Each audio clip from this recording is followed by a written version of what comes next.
샬롬 샬롬 샬롬 샬롬. 하나님 사랑합니다. 여러분 주 안에서 사랑합니다.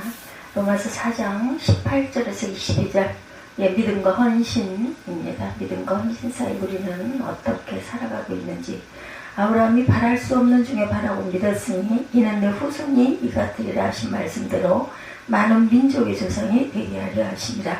그가 백선화되어 자기 몸이 죽은 것 같고 사라의 태가 죽은 것 같음을 알고도 믿음이 약하여지지 아니하고 믿음이 없이 하나님의 약속을 의심하지 않고 믿음으로 견고하여져서 하나님께 영광을 돌리며 약속하신 것을 또 능히 이루실 줄을 확신하였으니 그러므로 그것이 그에게 의로 여겨졌느니라.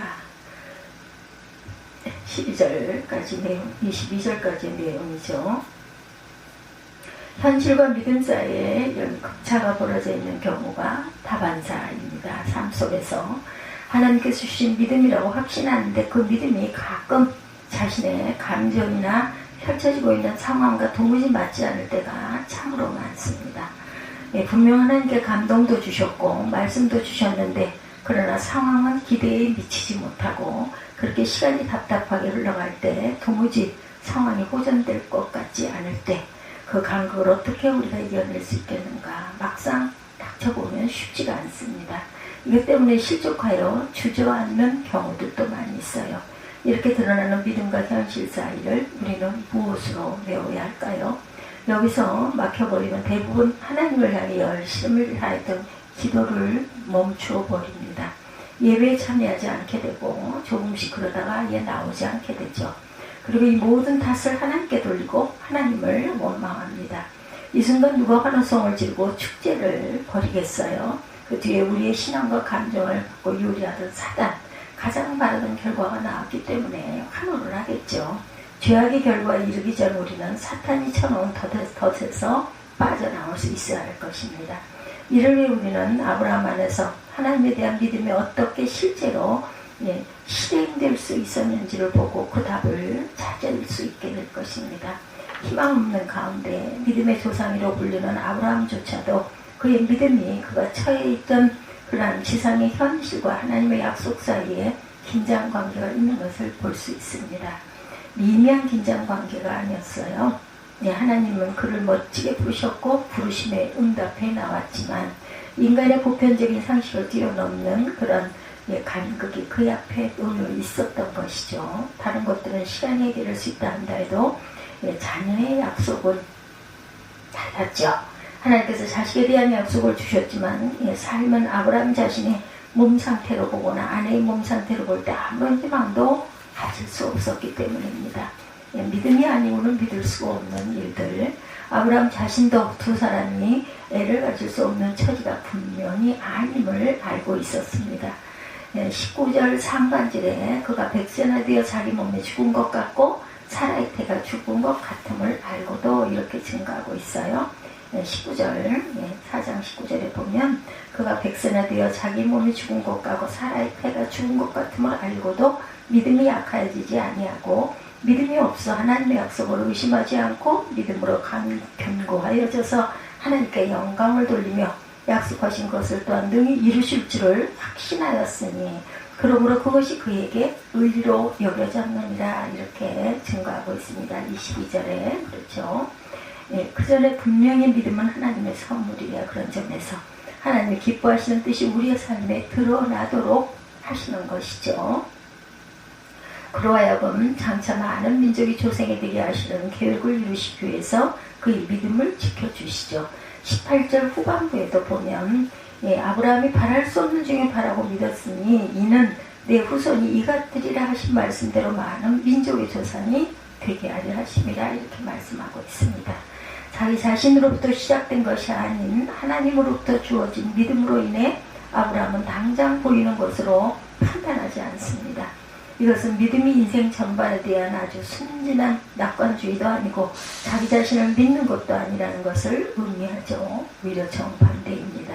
믿음이란 우리의 연약함이나 감정, 인식에도 불구하고 그 무엇인가에 근거해서 나아가는 것, 그것이 바로 하나님의 약속입니다. 사실 아브라함도 일순간에 의심을 가질 수 있었겠지만 그것은 순간이었을 것이고 그런 흔들림에 어떻게 이겨낼 수 있었겠는가. 하나님의 약속을 믿음으로 그것들을 극복할 수 있었어요. 하나님의 약속에 자신을 내맡겼기 때문에 아브라함은 하나님을 의심하지 않습니다. 아브라함의 믿음이 약해지지 않은 것은 그가 남달리 강한 인간이어서도 아니고 그의 삶을 보면 그렇게 강한 남자가 아니죠. 치졸하기도 합니다. 그럼에도 약해지지 않은 것은 그가 하나님의 약속 이외에 다른 기댈 곳이 없던 그런 약한 자였기 때문입니다. 그렇게 하나님의 약속에 기대므로 오히려 약함은 믿음으로 경고하여 줄 수 있었다. 그 결과 아브라함은 하나님께 영광을 돌리는 자가 됩니다.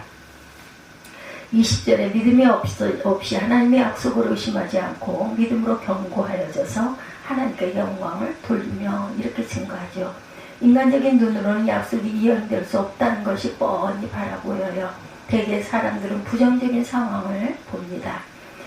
100세라고 하는 아브라함의 나이는 자식을 낳은 데의 장애물이죠. 그것들은 상식적으로 있을 수 없는 일, 그러다 보면 의심하게 되고 무너지기 쉽습니다.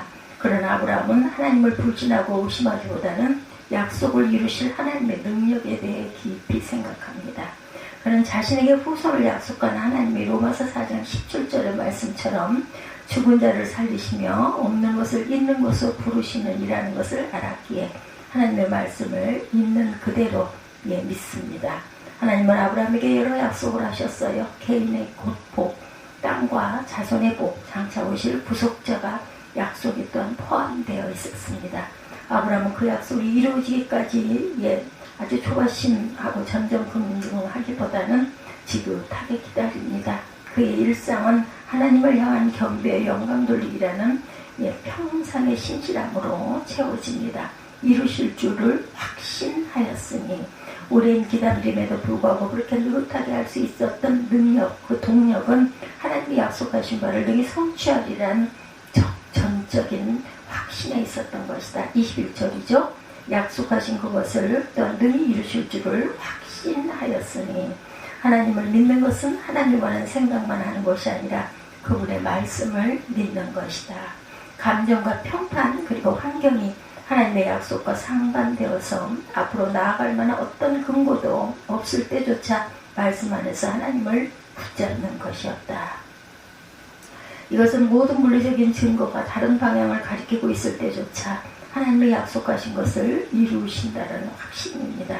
그 점에서 믿음은 하나님의 약속하신 것을 바라보면서 그것이 우리 자신을 위한 진실이 되게 하기 위함이다. 우리 자신을 한번 돌아보면 솔직히 우리는 아브라함의 상황보다 아주 좋습니다.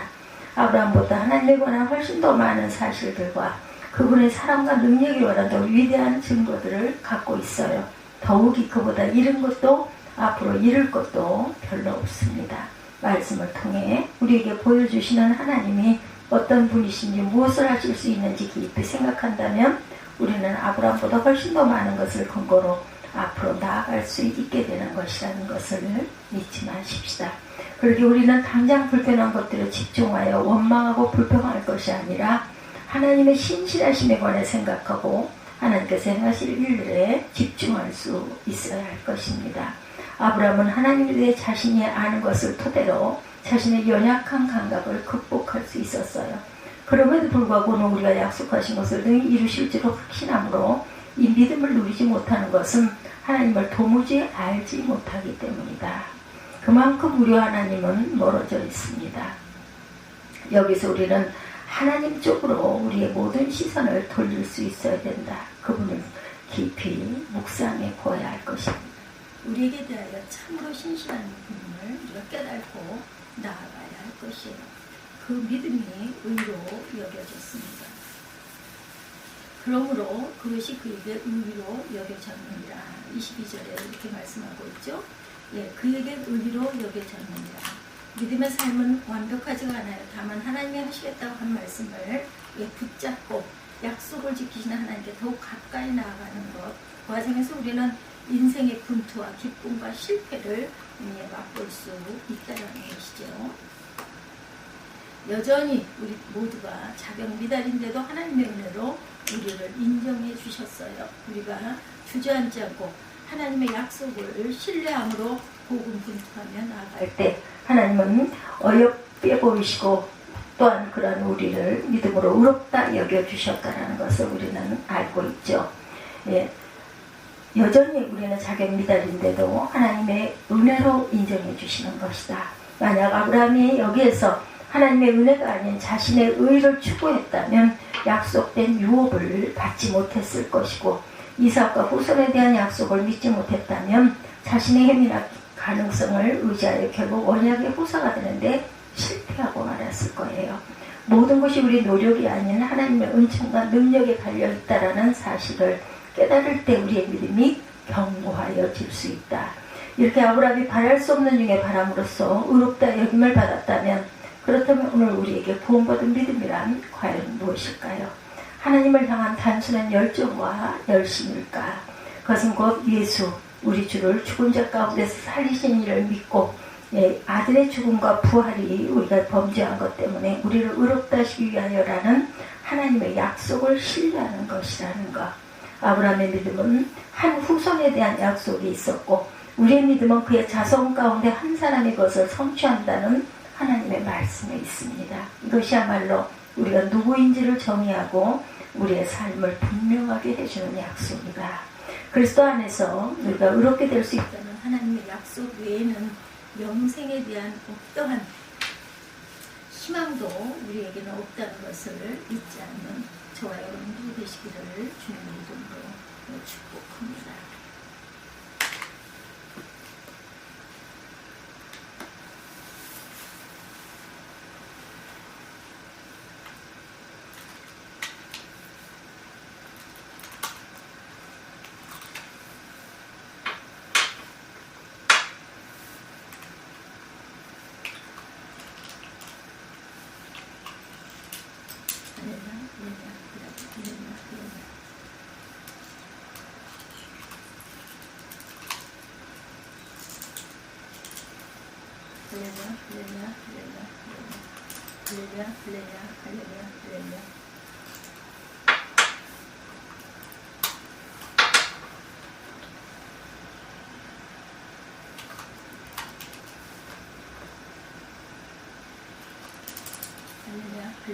할렐루야, 할렐루야, 할렐루야, 할렐루야, 할렐루야. 하나님을 믿는 사람은 무엇에든 맞서 이렇게 말할 수 있어요. 나에게는 하나님의 약속이 남아있다. 그러므로 절망하지 않는다. 항상 희망으로 살아간다라는 그런 고백이 있겠죠. 이렇게 믿음이 구원에 대한 하나님의 약속을 신뢰하는 것이라면 우리가 믿는 것은 하나님과 하나님의 능력이라는 것, 우리 자신이 아닌 것이죠. 그렇게 되면 우리는 아브라함이 발견했던 겸손과 확신을 가지고 나아갈 수 있다. 아브라함을 볼 때 믿음은 하나님의 말씀에 기반한 것이 우리 감정에 따른 증거에 기반하지 않습니다. 아브라함은 그의 아내가 자녀를 가질 수 있는 육체적인 능력이 없음을 온전히 직면했으나 그 이유가 약속하신 대로 하나님의 행하실 것을 믿지 못하게 할 수도 있었어요. 아들이 그에게 태어나고 그 아이를 죽이라는 명령을 받았을 때조차 아브라함은 하나님의 자녀를 통해 이루실 그의 약속을 의심하지 않았습니다. 히브리서가 말한 대로 아브라함은 하나님이 죽인 자를 살리실 수 있다라는 것, 10장 9절을 믿었기 때문이다. 온전한 그리스도인의 경험의 열쇠는 궁극적인 실제가 우리 주변에서 보는 것에 있지 않고 볼 수 없는 것을 믿음을 날마다 믿고 살아간다는 능력입니다. 볼 수 없는 것에 있음을 날마다 믿고 살아가는 능력. 아브라함은 임의적으로 어떤 기반도 없이 이스라엘의 하나님에게 믿음을 두거나 그가 사라를 통해 아들을 가질 수 있다고 생각하지 않았습니다. 하나님이 그에게 말씀하셨고 이 하나님의 말씀이 아브라함의 신앙의 기반이었다. 오늘을 사는 그리스도인들은 똑같은 원리로 살아야 합니다. 우리 믿음이 성경 속에서 우리에게 전달된 하나님의 쓰인 말씀과 우리의 마음을 붙잡으시는 살아있는 말씀인 그리스도에 대한 그러한 굳건한 실제에 기반해야 할 것이다. 그런 문제는 대다수의 그리스도인들은 자신들이 하나님으로부터 원하는 것을 얻는 방법으로 분발하는 감정을 믿음으로 간주한다는 것이죠. 주변에 보면 하나님이 그들에게 건강이나 부 또는 특별한 직업, 결혼을 남녀 등을 약속하셨다고 확신하는 많은 그리스도인들이 있어요. 그들의 믿음이 매우 고귀할지라도 하나님의 말씀에 기반하고 있지 않은 경우가 많이 있습니다. 결국 그들의 믿음은 이기적인 행동의 결과로 실패로 끝나고 말 것이다. 우리는 우리 믿음이 잘못 인도되지 않도록 세심하게 성경을 읽고 이 세상에서 성령의 역사를 이해하기를 늘 추구하고 가야 할 줄로 믿습니다. 그것이 바로 믿음을 온전히 확인하고 믿음에 믿음을 더해 가는 길이죠. 하나님께서 우리에게 계시하신 말씀에 의해서 우리의 믿음이 인도될 때 무엇보다 말씀이신 그리스도 안에서 그분과 연합하여 살아갈 때, 그래서 그분을 통해 우리 믿음이 지지를 얻을 때 우리는 믿음과 현실 사이에 건강한 그리스도인으로 살아가게 될 것이라는 것을 잊지 않는 저와 여러분들이 되시기 바랍니다. 로마서 4장 18절에서 22절, 믿음과 현실 사이에서 우리는 어떻게 믿음을 다져갈 것인가. 22절에 그러므로 그것이 그에게 의로 여겨졌더라 이렇게 고백되어 있습니다.